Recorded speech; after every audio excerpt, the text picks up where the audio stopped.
Let me show you some of the first things that we can do on a Samsung Galaxy A37. So first of all, what you can do is you can check notifications, because most of the time we can find a notification about finishing setting up your device. In my case, I have it over here. So of course you can go through the initial configuration again, because this is actually pretty similar to the initial configuration. Many options that you can see during that setup can be found during the first setup. So this, you can treat this like a second chance to do something that you didn't do during the initial configuration, in case you change your mind, of course. Now in my case, I'm not gonna actually go through that menu again, because there is really no need for me to do so. But in your case, of course, if you want to, feel free to do so. Now, another thing that is worth doing is, of course, setting up our screen lock password and biometrics. Now, this is possible to do during the initial configuration again. But if you skipped that and you don't want to go through the setup over here, and then you can just open settings on your phone. We can proceed to lock screen and AOD. And then in here, we should be able to find screen lock and biometrics. And then in here, we can choose the password type that we want to use. And also you can set up a biometrics if you are interested in them. In order to use biometrics, you need to have a screen lock password. So you need to keep that in mind. Now, besides that, it is worth, of course, signing into a Samsung account and Google account. In the case of a Samsung account, we can do this over here at the top of the settings. And in the case of Google accounts, we can go to accounts and backup. And then over here, we can choose manage accounts. And in here, we can press add account. Here, we can also set up your Samsung account in case you need to do that from here. And in the case of Google accounts or Gmail accounts, of course, we need to choose Google. Now you can sign into multiple Google accounts at once on your phone. You can use multiple accounts on your phone without any issue, but you can use only one Samsung account. Now, once you do that, let me actually sign into my Samsung account though. It is actually pretty easy to set up a Samsung account. If you don't have one, you can, for example, sign in with your Google account, which is really, really convenient. Another thing that is worth doing is, of course, updating your phone. So if you scroll all the way down in settings, you should be able to find software update option, and you want to make sure that your phone is running the latest version possible. If there is any update waiting for you, then of course you will be notified about it in here, and you will be able to download and then later on install new updates. So be sure to check that out. Next, we're gonna go to the app drawer, and in here you can uninstall bloatware, so apps that you don't need to use, that you know you won't use. Of course, there are a couple of apps that we can consider as bloatware. If you do as well, then you can just simply press and hold your finger on the first app, and then you can choose select. Besides that, we can select, of course, more apps that you no longer need, that you don't need at all. And once you select everything, then you can use the uninstall option here in the upper left corner. This allows you to quickly select every bloatware on your phone and uninstall it with a single button afterwards. Afterwards, once we are done with the bloatware, we can of course open the Play Store. Of course, in order to be able to use the Play Store, we need to have a Google account. In here, we're gonna check if there are any updates for apps that we already have, and that is usually the case. So we're gonna tap on our Google account here in the upper right corner, and then we can go to manage apps and the device, and then here we have updates available.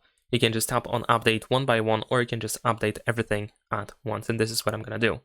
Also, we can check for app updates by going to the Galaxy Store, and in order to open the Galaxy Store, you need to have a Samsung account. So there might also be an update for the Galaxy Store. So of course we want to do that. We want to make sure that the Galaxy Store is also running the latest version. And then once it is installed, we will have to reopen it. There we go. Now we can tap on menu in the bottom right corner. Over here we have the information about like improving experience and protecting your privacy. You can of course configure that if needed. Let's say I'm gonna just reject everything in here. Nevertheless, once we go to menu in the bottom right corner, we have the updates option. And here we can, of course, see all apps that can be updated as well. So I'm just going to update everything at once, just like in the case of the Play Store. Of course, now this can be done in the background. And in the meantime, we can just proceed with more stuff. So now we're going to open settings, and we can proceed to display settings. Over here in display settings, we can of course go through them in order to set up the visuals of our phone. Like for example, if you prefer to use the dark mode, then feel free to do so. In my case, I'm going to deactivate the brightness. I'm going to also increase the brightness because I think the display is a little bit too dark. And there's also motion smoothness, which should be set to adaptive by default, but if in your case, for some reason, it is set to standard, then you might want to switch to adaptive in order to use 120 Hz display refresh rate. And remember to use the apply button in here. And there is also, for example, in my case, I also go to the screen timeout, but that is just for the sake of video so that I can keep my display on for a longer time. But I think that one of the most important parts is the navigation bar, where you can choose how you want to navigate with your phone. So you can either use buttons, 3 buttons at the bottom of the screen. By the way, you can also go to more options, and you can choose the button order. So if you prefer to have the back button on at the left side, then you can easily make that change in here. And of course, we can also choose swipe gestures. So instead of using buttons, you can use swipe gestures in order to navigate on your phone. So you can choose your preferred option. And now, afterwards, we can also go to battery, and then in here in battery, we can find, let's say, the, not the battery information, the battery protection. This is where I wanted to go. And in here, we can decide how we want to protect our battery. Of course, it is recommended to use at least one form of battery protection, either basic or maximum. There is also the sleep time protection, which allows the phone to charge to 80%. And when you are asleep, and then when you are about to wake up, then the phone is going to charge the battery from 80% to 100%.